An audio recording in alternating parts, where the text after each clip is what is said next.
Hey everyone, and welcome back. Today, we are tackling a sensitive subject. We're talking about that study advice everyone gives you, your friends, your parents, maybe even some teachers, the advice that feels productive, but is actually silently sabotaging your grades. If you feel like you're putting in the hours, but not getting the results, this is for you. We need to start with the biggest time waster of them all: highlighting and rereading. Look, I get it. Sitting there with your textbook, marker in hand, coloring key phrases, and then reading over your notes again feels incredibly comforting. It gives you this satisfying illusion of productivity. But here's the harsh truth.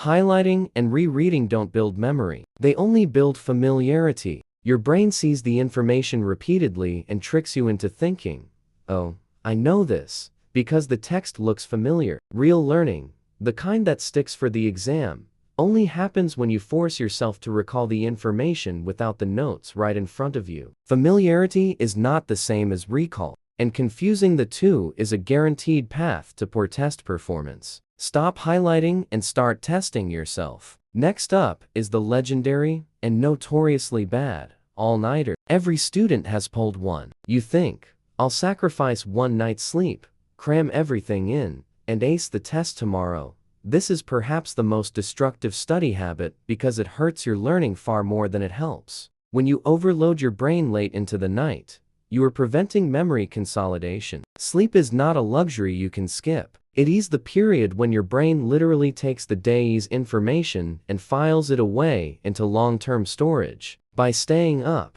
you're giving your brain a huge input of data, but immediately denying it the necessary processing time. You might recognize some facts the next morning, but your ability to recall complex information and, crucially, your problem-solving skills will be severely impaired. A tired brain is a dumb brain, plain and simple. Prioritize sleep over those last few hours of panicked reading. The third mistake we all make is confusing effort with effectiveness. Studying longer isn't the same as studying better. We've been conditioned to believe that more time equals more knowledge, but that's not true for the human mind. Long, unbroken study sessions lead to massive mental fatigue. Think about it. After 90 minutes of continuous work, how much are you really retaining compared to the first 20 minutes? That mental friction quietly reduces your ability to encode and retain new material. The smarter approach is to use shorter, focused sessions. Use the Pomodoro technique.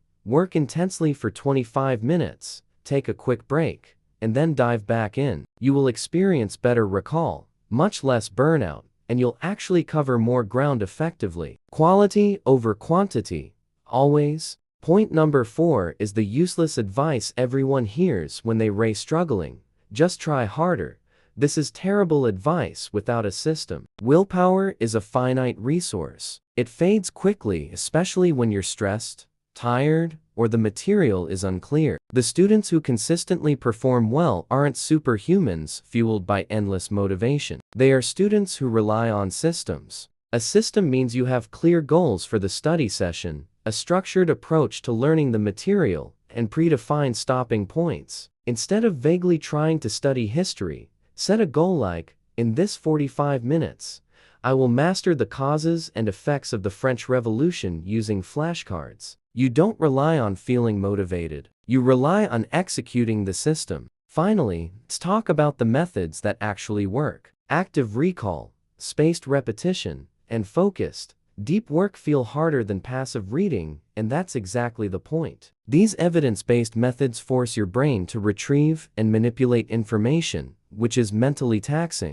They feel uncomfortable at first because your brain is doing real, strenuous work, like a muscle being exercised for the first time. Embrace that struggle, that moment of tension when you try to remember a term or solve a problem without looking at the answer. That is where learning happens. The feeling of difficulty is a direct signal that you are strengthening your memory and building long-term understanding. So, ditch the highlights, respect your sleep, study smart, build a system, and embrace the mental struggle. Your grades will thank you. If this video helped you rethink your study strategy, hit that like button. Subscribe for more evidence-based learning tips, and let me know in the comments which bad habit you're breaking first. Thanks for watching, and I'll see you in the next video.